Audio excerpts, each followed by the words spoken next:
Hi guys, so here we'll talk about the mole and volume, and we're in Unit 3. You'll need your notes, your Unit 3 packet, and your calculator. So we'll talk about what a mole is and some examples of them. So for a mole, you may have heard people talk about moles and not really knowing what they are. They're very unique to chemistry. So when we say a couple of apples, we mean 2 apples. If we say a dozen eggs, we mean 12 eggs. A gross of pencils, you may not have known that. A gross is 144. So each of these words has a number associated. So a couple is 2, a dozen is 12, and a gross is 144. It just so happens that a mole is 6.022 times 10 to the 23rd particles. So when we write this out, we have scientific notation right here, so let's write this out. 6.022 times 10 to the 23rd. Let's go over 23 spots. So we have 1, 2, 3, 4, 5, 6, 7, 8, 9, 10, 11, 12, 13, 14, 15, 16, 17, 18, 19, 20, 21, 22, 23. Try to fit it all in. So we would have 1, 2, 3, 4, 5, 6, 7, 8, 9, 10, 11, 12, 13, 14, 15, 16, 17, 18, 19, 20. Wow, that's a lot of spots there. So all of those zeros in this case, this whole big number that you have right here with the decimal point being all the way at the end would actually be a mole. So let me kind of erase all those little things, those little placeholders for myself. So this big number here is a mole. So like I would love a mole of chocolate. That would be amazing, and can actually calculate how much that would be, how much space that would take up. You might have also have seen this. So outside of our classroom, we have this big banner that you can actually see from inside the room, and it's 6.022, and all of these zeros, that represents a mole. So we say that we can have a mole of particles, and that just represents 6.022 times 10 to the 23rd. So move the decimal place over 23 spots. We can also talk about a mole being the gram formula mass or a molar mass. So if you look at the periodic table, you have the atomic mass written there. That's kind of what helps us lead us to what a mole would be of a certain element. But what we want to talk about here is a mole of a gas. So we had talked about this briefly in one of the earlier videos in Unit 3. Gases are really unique. So if we have 22.4 liters, so think about 22.4 liters of soda, all those bottles kind of put together. That's actually a mole of gas. So 6.022 times 10 to the 23rd particles, all of the, that's 6.022, all those zeros in there, can all fit into 22.4 liters of soda bottles. And we have this conversion here for ourselves. We have a liter of gas is equal, liter of gas, we can get to moles by using 22.4 liters. So go ahead and write down these conversion factors.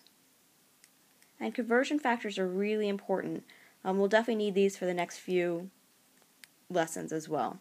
So for conversion factors, we can say that 1 mole of a gas at STP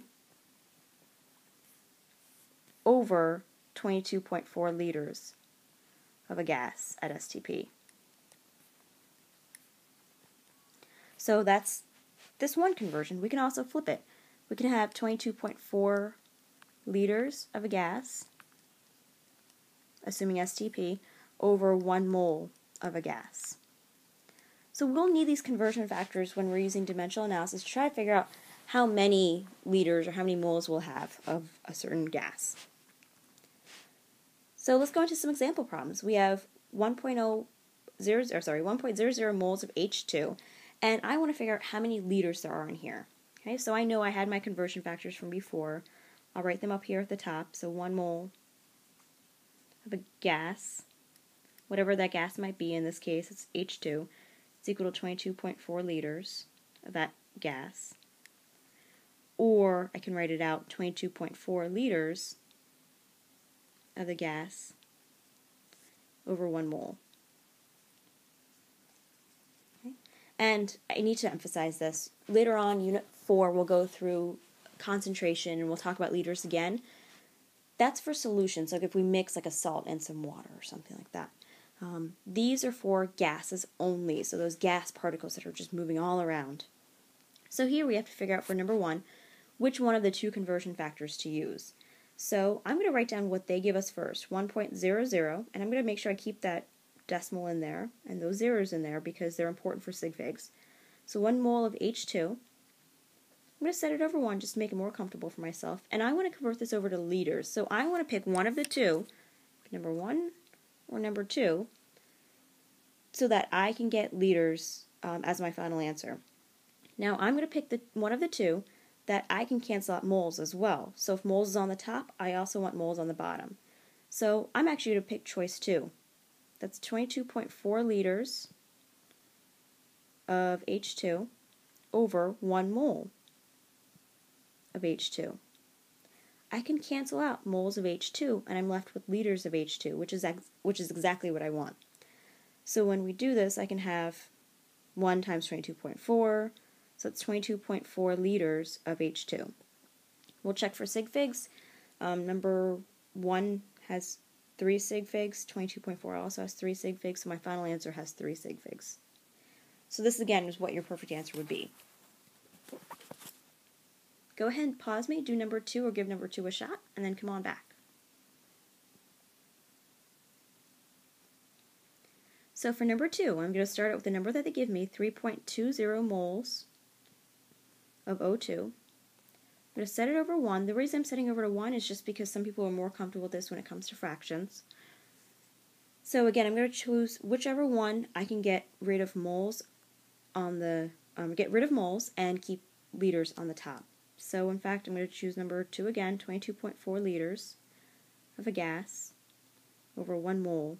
Actually, let's say specifically O2. We have that in here. 22.4 liters of O2 over 1 mole of O2. So it punches into your calculator. It's 3.2 times 22.4, and we don't need to bother dividing by 1 because it's just going to be 1, or whatever that answer is. And let's kind of talk about sig figs as well. So this has 3 sig figs, this has 3 sig figs, so my final answer needs 3 sig figs.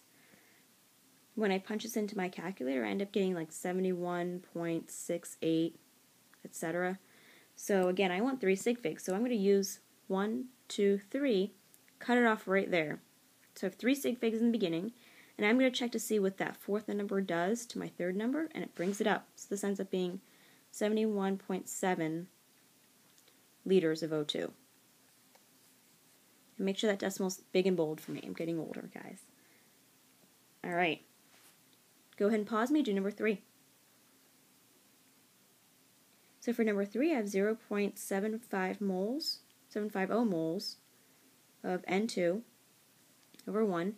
Whatever I have, I want moles on the bottom, moles of N2 on the bottom because I want to get rid of moles of N2. I'll still pick choice number 2 here. So that gives me 1 mole of N2 at the bottom and 22.4 liters of N2 at the top. Cancel out your moles. And I still want 3 sig figs in here, so give me an answer with 3 sig figs. This ends up being 16.8 liters of N2. Alright, so there you go. That's how you go from moles over to liters.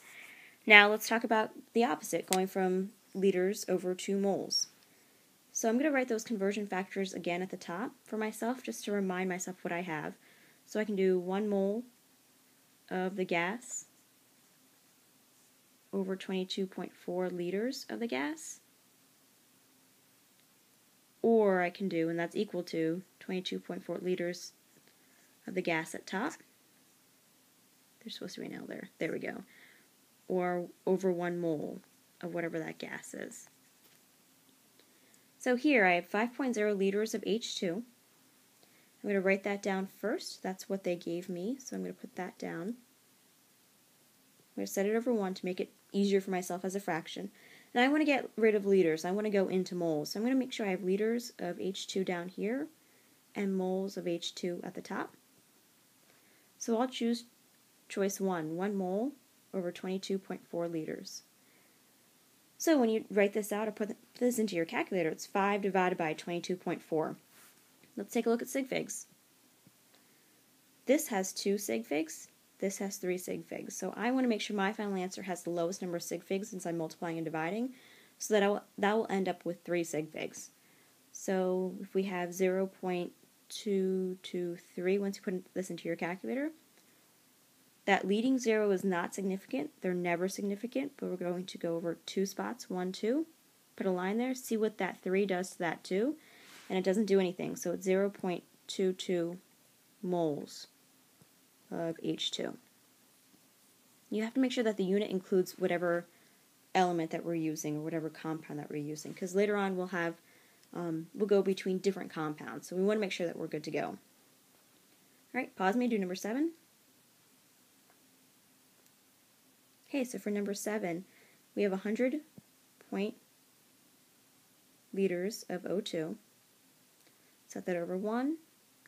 And then I want to get rid of liters, so I'm going to do liters at the bottom, moles on the top. And I know 1 mole is equal to 22.4 liters. That's my conversion factors. So I'm going to get rid of those liters. And so it's going to be 100 divided by 22.4.